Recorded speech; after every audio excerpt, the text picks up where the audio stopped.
Remember when Tyra Banks screamed at a teenage girl on national television, and we all thought that was empowerment? I was rooting for you. We were all rooting for you. Words etched into the collective memory of an entire generation. It wasn't just a meme back then, it was gospel. If you weren't watching America's Next Top Model in the early 2000s, were you even alive? ANTM framed itself as empowerment, but let's be honest, it functioned more like a glitter-covered gladiator arena. Every episode felt like a masterclass in chaos. One week someone was crying because their eyebrows got shaved off. The next week they were posing in a landfill with cockroaches. And we ate it up. At its peak, ANTM was the crown jewel of reality TV. Outrageous, stylish, and weirdly addictive. But now, it's the butt of every TikTok parody. The subject of YouTube essays like America's Next Top Model was actually low-key torture and how Tyra Banks gaslit a generation.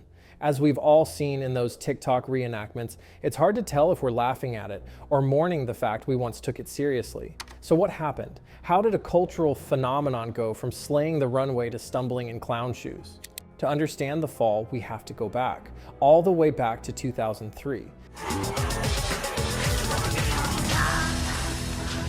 A year where Destiny's Child still existed, flip phones were aspirational tech, and someone said, you know what the fashion world needs? Tyra Banks judging girls on how fierce they look in a photo with a tarantula.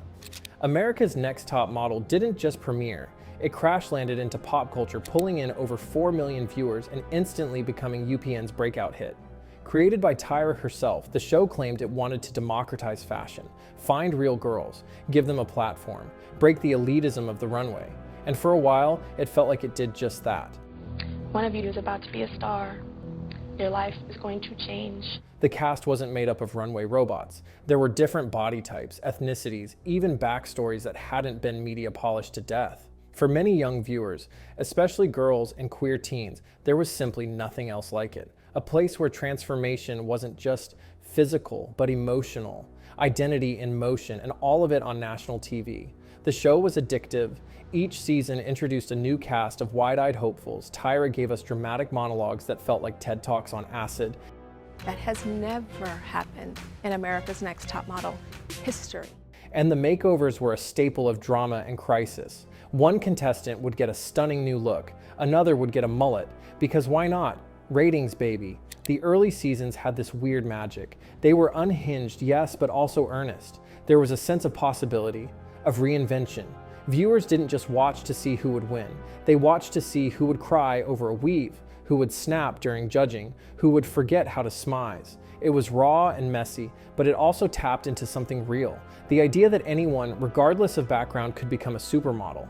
It was empowering, almost fairy tale-like. This was before Instagram modeling, before TikTok fame, back when being discovered still felt rare and kind of real. Critics called it revolutionary. For a minute there, even the New York Times was handing Tyra her flowers, before things got weird. Tyra embodied contradiction. One moment she was delivering TED Talk level speeches about inner beauty. The next, she was making a girl with a traumatic past pose in a straitjacket for a fashion shoot. Duality at its most chaotic.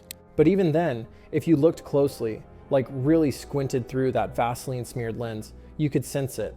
Not cracks exactly, more like the glitter starting to peel. The shimmer was fading, and beneath the sparkle, yikes. Take Cycle 4, for example. Let's really sit with that one. It was the season of dramatic monologues, eyebrow-raising photo shoots, and the exact moment the mask started to slip. Do not go there, because I'm not the one that you play with. Do not go there with me. Case in point, Tyra dressed the girls up in different ethnicities for a shoot. Yes, that happened. It was literally called the racial transformation shoot. Blackface, brownface, the entire UN of problematic, check, check, and oh no, check. And back then, it was hailed as bold, artistic, pushing boundaries. But seriously, what boundaries were we pushing into? And why did we ever think that was okay? Then there were the critiques. Less, your angles aren't working. More, you as a person are the problem. In Cycle 4 again, because oh yes, it delivered, Tyra told Tiffany she had a bad attitude, not bad photos. Moments later, the now iconic GIF immortalized meltdown. I was rooting for you. We were all rooting for you. How dare you? Learn something from this. When you go to bed at night, you lay there and you take responsibility responsibility for yourself. She screamed, finger pointing like a Shakespearean villain in Couture. But let's be real, was that about growth or about control? And it didn't stop there. In cycle 5, a contestant opened up about her trauma, only to be told she wasn't relatable enough. That was Lisa D'Amato, by the way. The trauma was real, the empathy, not so much. How do you measure relatability and trauma exactly? Who's holding the ruler? The feedback got nastier. You have dead eyes. Your walk is trash. You need to lose weight, but keep your booty. She needs to lose 5 to 10 pounds a year. They're all fat. Is it fashion critique or a roast battle at this point? Even Simon Cowell would have handed out tissues. And remember the makeovers? Once chaotic fun, suddenly a twisted initiation ritual. Girls crying, begging not to lose their curls or chop their identity off with a buzz cut. And the stylists smiling like villains in a makeover montage gone rogue. If you sobbed too much, unprofessional. If you pushed back, difficult. The pain became part of the package, fashion, but make it emotional warfare. Then came the aftermath. Years later, former contestants began to speak out. First a whisper, then a flood. Reddit threads became digital confessionals. Interviews trickled in like post-show therapy sessions. The behind-the-scenes tea, piping hot and bitter as hell. All I said is that they weaponized my trauma with my mom against me. Turns out the contracts were more exploitative than opportunity. Sarah Hartshorn's Cycle 9 revealed they got paid just $40 a day and weren't allowed to work other jobs during filming. $40. That's less than minimum wage for maximum trauma. The house they lived in, cramped, chaotic, and always mic'd. The modeling contract, often smoke and mirrors. That high fashion prize sometimes never even materialized. And Tyra, she began to shift too. Less fairy godmother, more director of a reality soap with way too much creative control. But let's save that transformation for later. For now, the key theme was control. Everything started to feel less about discovering the next top model and more about owning the narrative, bending girls to fit arbitrary standards, moving goalposts mid-episode. Fix your gap tooth one week, make it bigger the next. What even was the standard? Were there any real rules, or was the chaos the point? And slowly, the show's magic curdled. That spark, that addictive, guilty pleasure glow, started to feel off. Like, were we watching an empowering modeling journey, or a psychological experiment in lip gloss? Viewers began to squirm. Online commentary shifted from fan gushing to collective cringing. You know what? How dare you? You don't know me! The memes got darker. The jokes hit harder. The TikToks, brutal. And you had to wonder, were we really rooting for these girls or just watching them unravel in HD? It wasn't an instant collapse, but the foundation had shifted. The shimmer had flaked off, and behind that signature Smize, something was starting to rot. If there was a single moment when America's Next Top Model officially went from iconic to ironic, it was Cycle 15. Why? Because that's when the show tried to go high fashion. Yes, the same show that once made girls pose as mannequins in a discount department store was now promising a spread in Vogue Italia. Tyra, suddenly obsessed with legitimizing the show in the eyes of the fashion elite, turned ANTM into something it was never meant to be: serious. Deadly serious. Instead of embracing the chaos that made it fun, the campy challenges, the melodrama, the glorious mess, they slapped on a layer of prestige, and no one bought it. Not the viewers, not the industry, not even Vogue Italia probably. As one Reddit user put it, even Vogue was like, nope. The couture references clashed so violently with the show's cheesy roots that it felt like watching someone wear a ball gown over sweatpants. Technically bold, mostly confusing. They didn't elevate the show, they just made it feel like an imposter at Fashion Week, crashing the party with rhinestones in its teeth. Then came the real peak cringe. Cycle 17, the so-called All-Star season. A Frankenstein's monster of former contestants brought back not for a second shot at modeling glory, but for brand development. Each girl was given a literal persona. Quirky, edgy, lovable, like Pokemon. But make it fashion.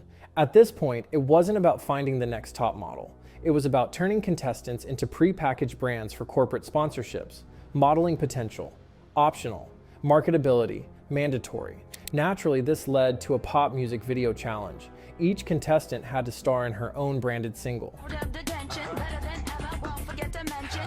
Tyra named the concept Pot Lee Dom, top model spelled backwards. Because of course she did. And in case it wasn't weird enough, Angelia Preston, who had actually won the season, was suddenly disqualified. The finale was reshot. No explanation made sense. Years later, she revealed she'd been cut because of her past as an escort and sued the show for millions. The show wasn't evolving with the industry. It was desperately trying to stay relevant by turning models into influencers before influencers were even a thing. And just when you thought the music gimmicks had peaked, Cycle 18 said, "Hold my mic." There was an actual moment where the contestants had to write and perform their own theme songs live as a branding exercise. I'm sorry, what? And then it really jumped the runway. There were branded challenges for everything. Salad dressing, shout out to the antioxidant-rich salad runway. Deodorant, toothpaste couture. It was no longer Next Top Model. It was Next Top Walking Billboard. At first, the show overshot its own importance. It tried to play in the big leagues of high fashion, but when that didn't land, it pivoted. And that's when the self-parody began. Not intentional satire, the kind that winks at the audience, but clumsy, uncomfortable parody. The kind where you can't tell if it's a joke or not. Where people have been dying from it, and I think that's what she has. Oh my God! It stopped being absurd on purpose and started being absurd by accident. And the internet? Oh, it noticed. Once the absurdity was undeniable, the internet did what it does best. It dragged with precision, creativity, and no chill. TikToks exploded. Montages surfaced, splicing together the worst of ANTM's fever dream challenges. Models posing as crime victims in the infamous Modeling Through Tragedy. Shoot, yes, that was the actual title. As homeless people, even as survivors of domestic violence, all under the glossy banner of fashion. Real 2000s trauma chic. But instead of listing them again, the internet did what TV never could. It cut the pretense. And let's be honest, we didn't just watch, we voted, we memed. We ranked our favorite meltdowns. When they style it, it's your makeup time, it's gonna be so pretty. You gotta trust. We quoted, "We were all rooting for you," like it was Shakespeare. We treated pain like primetime entertainment, and the network served it up with salad dressing. Yes, again with the salad dressing. Because how do you top a makeover meltdown over ranch?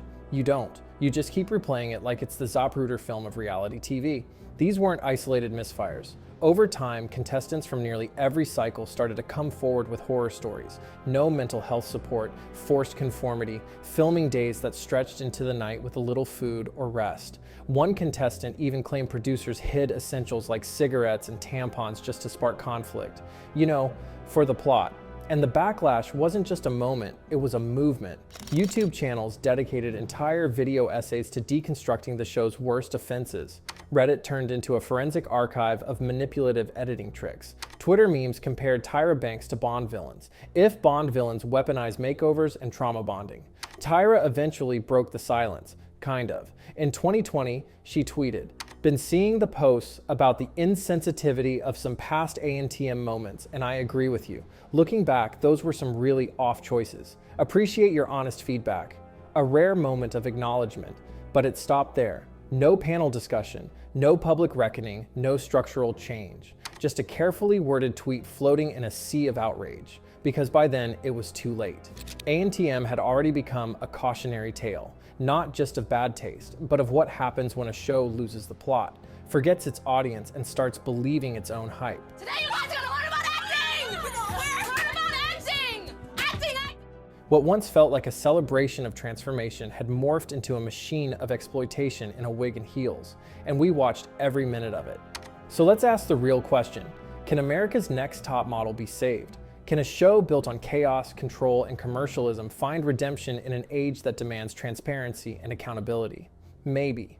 But it would take more than an apology tweet. It would mean acknowledging the damage, centering the models instead of the spectacle, and letting go of the Tyra as goddess complex. Because here's the thing, the idea behind the show wanted to be revolutionary, and for a lot of viewers, it felt like hope. In a fashion world that was rigid and elitist, ANTM offered the illusion of access. A seat at the table, a smize in the mirror. In practice, it was a glittery boot camp of contradictions. Early on, ANTM gave us language, smize, booty tooch, H to T. It gave us memes, sure, but also moments of genuine transformation, even if wrapped in chaos. But the sparkle faded. The girl boss energy curdled into control. What started as a dream factory became a dystopia in high heels. Maybe ANTM isn't just a show that got bad. Maybe it's a mirror, reflecting an era where we turned breakdowns into entertainment and trauma into content. And maybe, just maybe, we weren't just watching, we were part of it.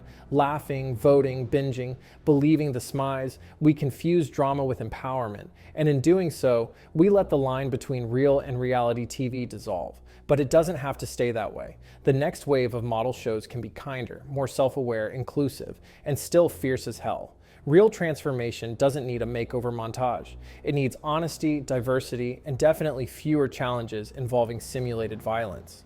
Until then, we'll always have the memes and the now abandoned runway that led us here. Cue the wind machine, end scene. And hey, if this video made you laugh, cry, or question everything you ever believed about fashion reality TV, consider hitting that subscribe button.